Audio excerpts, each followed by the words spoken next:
6 lakh crore rupee monetization of public assets. Government sets the target over 4 years. Ownership will remain with the government. There will be a mandatory hand back, says the government.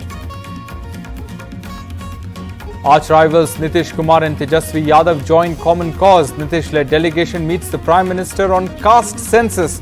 Bihar Chief Minister says people of the state and the country want caste census. Now it's up to the Prime Minister. Sharpest fall in 7 weeks in COVID numbers. Karnataka senior schools open. Chief Minister says it is the freedom day for the students. Mamata Banerjee says Bengal schools to open after Durga Puja. And in a swift operation in Jammu and Kashmir, cops in plainclothes killed top Lashkar terrorist and his aide.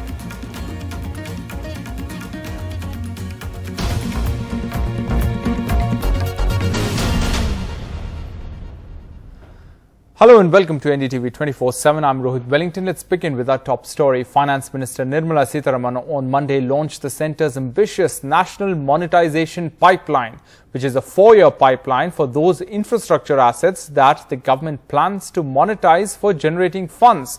Infra assets worth 6 lakh crore will be monetized across the rail, road and power sectors over 4 years. And the projects have been identified to monetize the assets. That's what Niti Aayog CEO Amitabh Kant has said.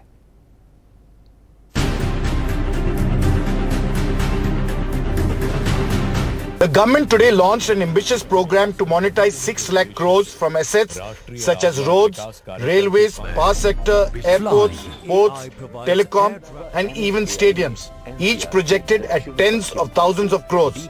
The private sector is expected to bid for these. For those who have this question in your mind, which means are we selling away the lands? No, this infrastructure national monetization pipeline is talking about brownfield assets. Ownership of assets remains with the government. There will be a mandatory hand back. They'll have to give back after a certain time. All this will generate greater value and it will unlock resources for the economy. The government's target is to monetize all of this by March 2025. But 6 lakh crores is a lot. So how much of it is actually cash in the bank or direct revenue for the government?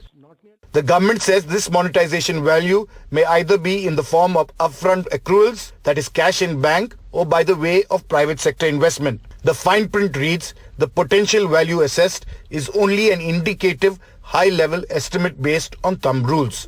Objective is that instead of government providing money through the budgetary sources for infrastructure creation, existing infrastructure are better managed through private sector, and that money is used for more and more infrastructure creation. Why should the government of India finance minister provide outlays to the road sector if road sector can raise more and more resources and provide? So basically government underutilized assets will be monetized and they hope to get 88,000 crores this year and subsequently 1.5 lakh crores every year till 2025. Either way, they believe this will help not only in getting the government some money and budgetary support, but also to kickstart the economy. With camera person Pooja Arya, Sunil Prabhu, NDTV. And in an exclusive interview to NDTV, Chief Economic Advisor Dr. K.V. Subramanian said that homework has been done by Niti Aayog and that he's far more confident of achieving the 4-year target.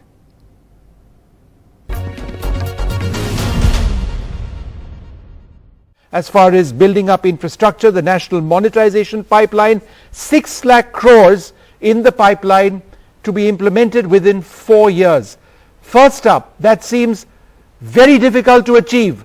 Have you identified these projects? Have you identified partners? Do you seriously think in 4 years you would be able to generate these funds? Thank you very much, Vishnu, and a very good evening to all the viewers. Along with the National Infrastructure Pipeline, which was developed in December of 2019, where the assets were identified for infrastructure investments, this is a very important initiative that combines with the capital expenditure push that was done in this year's budget. And NITI Aayog has actually done some excellent work in identifying the assets that will be put up for asset monetization. At the same time, also thinking about the models that would be employed for doing the asset monetization. This has to be seen, Vishnu, in the broad context of the government trying to actually enhance productivity in the economy, both through privatization and asset monetization. In 4 years. That was my question. In 4 years, 6 lakh crores, you'll be able to achieve that or come close? So I think that the targets actually are because they've already been identified, the projects have been identified, much like the National Infrastructure Pipeline. This is not something where the homework has not been done. The homework has been done by the NITI Aayog, and for this year, for instance, the target is about 1.6 lakh crore. Now it's possible, and we'll have to wait and watch on this year's target. But I'm actually far more confident that the 4-year target of 6 lakh crore would be achieved because the ministries also have expressed actually their willingness to come on board on this, which actually oftentimes is a very important aspect. Now, the other big story, a cross-party delegation led by Bihar Chief Minister Nitish Kumar met Prime Minister Modi to discuss the caste-based census and called on him to take appropriate decision. Arch rivals Nitish Kumar and Tejasvi Yadav joined common cause, with Nitish Kumar saying that people of Bihar and the country want caste census, and Tejasvi saying that if animals and trees are counted, why not humans? Bitter rivals from Bihar exchanging pleasantries, a rare occurrence in Indian politics now, where a state-level delegation from Bihar, led by Chief Minister Nitish Kumar himself and accompanied by strongest critic and opponent Tejasvi Yadav. This unity is for a common cause, allowing caste-based census, an exercise stopped since 1931. Bihar में सब लोगों की राय है और यही नहीं बल्कि देश भर में लोगों की राय है, इसलिए हम लोगों ने अपनी बात रखा। बहुत ही उन्होंने हम लोगों की बात को सुना है, हम सब उनके आभारी हैं। जब जानवरों के लिए हो रहा है, गिनती के लिए, पर्यावरण के लिए हो रहा है, पेड़ पौधों के लिए हो रहा है, तो आपको पता तो चलेगा कि भाई कौन किस जात के हैं, तभी तो रिजर्वेशन में भी लागू करने में भी लोगों को सहूलियत होगी। First, the basics. This demand for a comprehensive data on different castes in census is not a new one. However, the practice was discontinued pre-independence in 1931. It was stopped as legislators then feared there will be a divisive impact. The data on scheduled castes and scheduled tribes were part of census since 1951. Since then, there has been a reliance on estimates for caste data. There has been a strong demand for caste-based census where many parties have been in favor. They say that it will help in drafting developmental policies. Mulayam Singh and Lalu Yadav were the strongest proponents, simply because it affected the caste-driven politics in UP and Bihar. But not all are in favor of this exercise, at least not without weighing options. Sources say some within the central government argue that this is an enormous and costly exercise and it might defeat the very purpose behind scrapping it, as it may create further divide in the society. BJP's own position over the years on the caste census has changed from supporting to opposing to now observing. Nitish Kumar thinks that after initially being opposed to the idea, the centre may be warming up to it. The BJP even backed a resolution in the Bihar Assembly. Modi ji तो उस समय थे ही उप मुख्यमंत्री जब ये प्रस्ताव पारित हुआ, तो उन्होंने तो कहा ही है कि हाँ इसके पक्ष में सभी लोग हैं। निर्णय तो केंद्र सरकार का, निर्णय तो आदरणीय प्रधानमंत्री जी का। Getting a caste census done is easier said than done. There are huge logistical issues and wide-ranging political implications. Either way, the political clamor has started from Bihar, but it's with Uttar Pradesh in mind that the political demand continues and will have huge implications, including increasing the reservation for those who are marginalized above 50%. With Sanket Upadhyay, Sunil Prabhu, NDTV. Shifting focus to Afghanistan, now government has called an all-party meeting on the Afghan crisis on the 26th of August. Meanwhile, Foreign Minister S. Jaishankar has said that Prime Minister Modi has asked the Foreign Ministry to brief floor leaders of the political parties on the developments in Afghanistan. India is evacuating our citizens stranded in Afghanistan and has been allowed to operate 2 flights per day from Kabul. India has assured that it would also extend help to Hindus and Sikhs as well as its friends in Afghanistan who need help. Now, a man selling bangles in Madhya Pradesh's Indore was mercilessly thrashed in full public view by a group of men as he had apparently given a fake name. The 25-year-old was also allegedly robbed of 10,000 rupees by his assailants during this incident. The three main accused have been arrested. 25-year-old Taslim beaten up by a group of men at Banganga in Indore while he was selling bangles. First, allegedly because he was holding the women's hands, and then after assailants found two ID cards in his possession, one with a Hindu name, another with a Muslim one. None of the bystanders tried to help.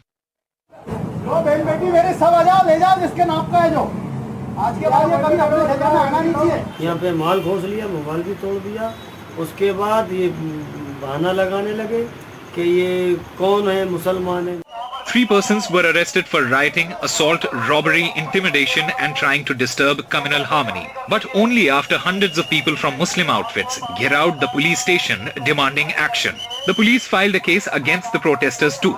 Police ने उस पे मुकदमा दर्ज किया है, गंभीर धाराओं में मुकदमा दर्ज किया है। पुलिस ने जो है उस वीडियो से आरोपियों की पहचान कर ली है। इसमें मुख्य रूप से ये मुद्दा है कि इसमें उसके साथ पीड़ित के साथ मारपीट हुई है। आगे वो किससे जुड़े हुए थे, किससे नहीं जुड़े हुए थे, ये विवेचना का विषय है, वो विवेचना में क्लियर होगा। ये एसडीपीआई और पीएफआई पे बहुत बारीकी नजर हम लोग रख रहे हैं, इंटेलिजेंस भी रख रहा है, इसमें पुलिस भी रख रही है। जो हम लोग को देखने में आ रहा है कि युवा वर्ग को कई जगह पे इस प्रकार की इनके पदाधिकारी आकर कल भी जो देखने में आया, जो हम लोगों को सूचना मिली, उन लोगों ने भड़काने का प्रयास किया। The State Home Minister said the incident should not be given communal color, though he added it was not correct to give out false names, castes and religion. Hindu नाम रखा हुआ था दूसरे समुदाय से। आधार कार्ड भी इसी तरह के 2 मिले हैं। बेटियों को, बहुओं को वो सावन के दिन चूड़ियां पहनाने का ज्यादा हमारे यहाँ पर परंपरा है। वहां से विवाद शुरू हुआ। There is growing concern as several incidents of communal clashes have taken place in Indore in the last few days. 2 minor girls of the Valmiki community were molested and their uncle allegedly assaulted at Bombay Bazaar. On 15th August, 2 persons were injured in a street fight sparked by slogans at a flag hoisting event described as provocative. And at another Independence Day event in the Rajbada area, religious slogans were raised. No one can take law into their own hands, and it's equally shameful that someone has to use fake identity to earn his bread and butter. In Bhopal, with camera person Rizwan Khan and Anurag Dwari for NDTV. And now this bangle seller has been booked under POCSO Act for allegedly molesting a minor. A case of molestation and forgery and fraud was registered against this bangle seller on the complaint of a Class 6 student. Shifting focus to COVID now, 25,072 fresh cases of COVID were reported on Monday. That's 18% lower than the previous day. Now, if you look at the trends, there have been 12.4% fewer cases than previous week. It's the sharpest fall in 7 weeks. Looking at the 7-day moving average, cases are down to 31,970, lowest since mid-March. But tests are down 20%. From the end May peak. The senior schools in Karnataka are reopened after 5 months, except in 5 districts where positivity rate still remains high. Chief Minister Basavaraj Bommai said that the expert committee would meet in the end of this month to decide on the reopening classes 1 to 8. As you all know, about 15 days back we had decided to open the schools on August 23rd, and today is the first day. I have talked to the teachers, principals as well as students. Students are all very happy. Primary schools from 1st to 8th standard, that will take a call at the end of this month. Now, during the inauguration of an oxygen plant in Vidisha in Madhya Pradesh, children admitted in the child ward were allegedly forcibly taken to the venue. Now, Apex child rights body, the NCPCR, has sought strict action against those who allegedly made these hospitalized children sit in scorching heat for crowd mobilization at the function. Children admitted to the district hospital in Vidisha were made to sit in the heat at the inauguration of an oxygen plant by Chief Minister Shivraj Singh Chauhan, who attended the event virtually. Their relatives alleged they were taken by guards and nurses. तो किसने भेजा है कार्यक्रम में? Sister ने। नीचे बुला रहे, किसी ने फोन लगाया था उनको। गार्ड भैया आए थे साथ में। हाँ, क्या कहा गार्ड भैया? वो है ना, वो खड़े वो पीछे। उनने क्या कहा? कुछ नहीं, उनने इधर बिठा दिया, हम बैठ गए। हाँ, दोनों बेटी हैं, दोनों भारतीय हैं। दोनों भारतीय हैं। कोई गार्ड साहब ने भेजा कल, वो कोई मुख्यमंत्री वगैरह आ रहा है कल, उनको उद्घाटन होगा कुछ, इसलिए 5 करने चलोगे। But the ruling party MLA who attended and health officials said they were unaware. मेरी जानकारी में नहीं है, हो सकता है उनके परिजन ले आए हों। गलत है, 2 घंटे से क्या, मैं तो 3 घंटे से यहाँ हूँ, मैंने नहीं देखा। आपने देखा ही नहीं? नहीं, मैंने नहीं देखा, मेरी जानकारी में नहीं है। और कम से कम 2 घंटे तो कोई बीच में आया हो प्रोग्राम चलते में, तो मुझे मालूम नहीं। Now the National Commission for Protection of Child Rights (NCPCR) sought a reply from the Chief Secretary. जिला अस्पताल में भर्ती बच्चों को कार्यक्रम की भीड़ बढ़ाने के लिए दिन भर धूप में बैठाकर रखने का जो मामला आयोग के संज्ञान में आया है, इस मामले में वैधानिक दंड के प्रावधान जो है वो धारा 75 किशोर न्याय अधिनियम में है, उसके अंतर्गत भी कार्रवाई अपेक्षित है। Taking cognizance of the incident, the Commission requested the Chief Secretary to get the matter investigated under Section 75 of the JJ Act, take appropriate action and send a detailed action taken report to it within 7 days. With Naved and camera person Rizwan Khan in Bhopal, Anurag Bari for NDTV. Time for a short break. On the other side, Jammu and Kashmir, cops in plain clothes killed top Lashkar terrorist and his aide in a swift operation. We'll get you that story on the other side.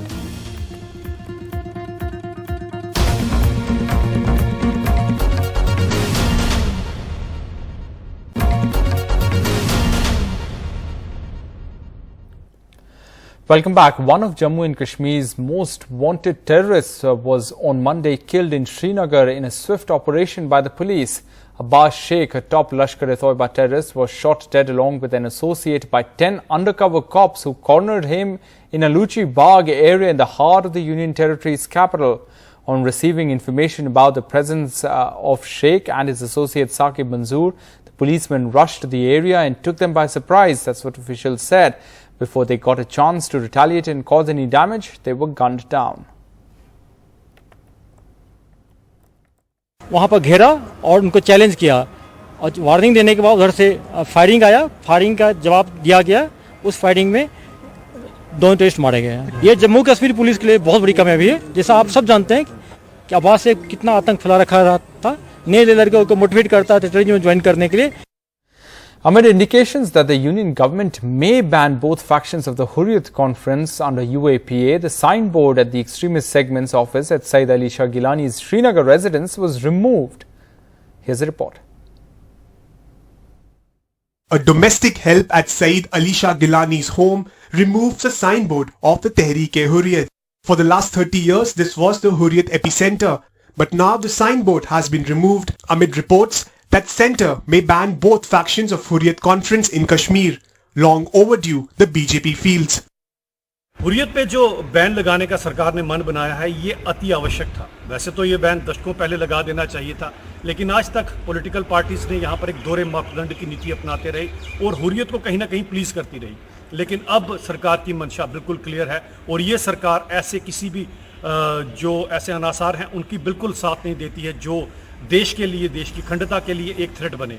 Separatist groups have been literally dismantled after abrogation of JNK's special status. 92-year-old Gilani quit Hurriyat in last June. His successor Mohammad Ashraf Sehrai died in jail this May. Reports that Hurriyat may be banned came after a recent police probe that alleged its leaders were selling MBBS seats in Pakistan to students in Kashmir. Hurriyat के channel से seats procure करके पाकिस्तान में पढ़ने के लिए खासतौर पे MBBS की जो सीट्स के लिए गए, उसके दौरान जो पैसे की कलेक्शन हुई और वो पैसा आगे हुर्रियत के जरिए से, हुर्रियत के चैनल से जो टेररिज्म को फंड करने के लिए इस्तेमाल हुआ। The Hurriyat's moderate faction headed by Mirwaiz Umar Farooq has denied the charge and called it propaganda. But in a statement, the group admitted that Mirwais, in detention for 2 years, had been giving recommendation letters to students for admissions in various countries. In 2019, Centre banned Jamaat Islami and JKLF. Jamaat was considered as backbone of separatism in Kashmir. After abrogation of J&K's special status, Hurriyat has literally become defunct and leaderless. Many believe banning it is like flogging a dead horse. In Srinagar, Nazir Masoodi for NDTV. And in Assam, the 3-day Jan Ashirwad Yatra of the BJP culminated on Monday. Union Minister Sarbanand Sonowal crisscrossed Upper Assam region, BJP's stronghold. Now, many in the party see this as the beginning of the BJP's first outreach for bypolls that eventually would take place, particularly in the Upper Assam seats where Congress has lost its leaders to the BJP.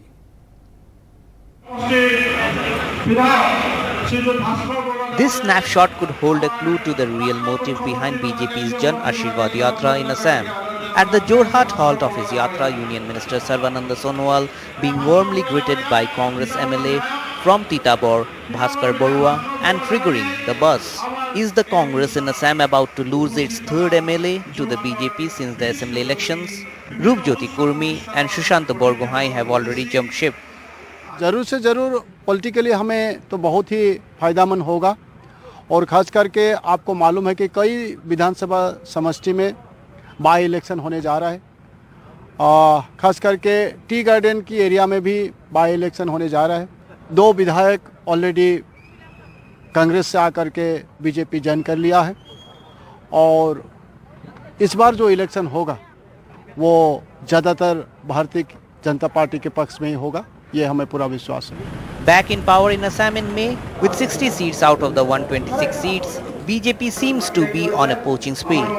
Even an AIUDF MLA may cross over next month. Congress claims BJP is hedging against anti-incumbency and trying to increase its strength in assembly. 100% political agenda बना के उन्होंने आशीर्वाद यात्रा मांग रहे जो 2 महीने का अंदर आज निगेटिविटी आ गया है। लोगों का एंटी इनकम्बेंसी इतना ज्यादा बढ़ गया इस सरकार को।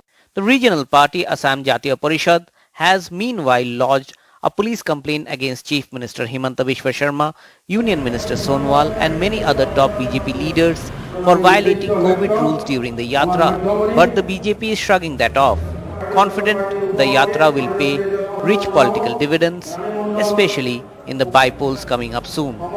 With Sanjay Chakravarti in Jorhat, in Guwahati, Ratndeep Chaudhary for NDTV.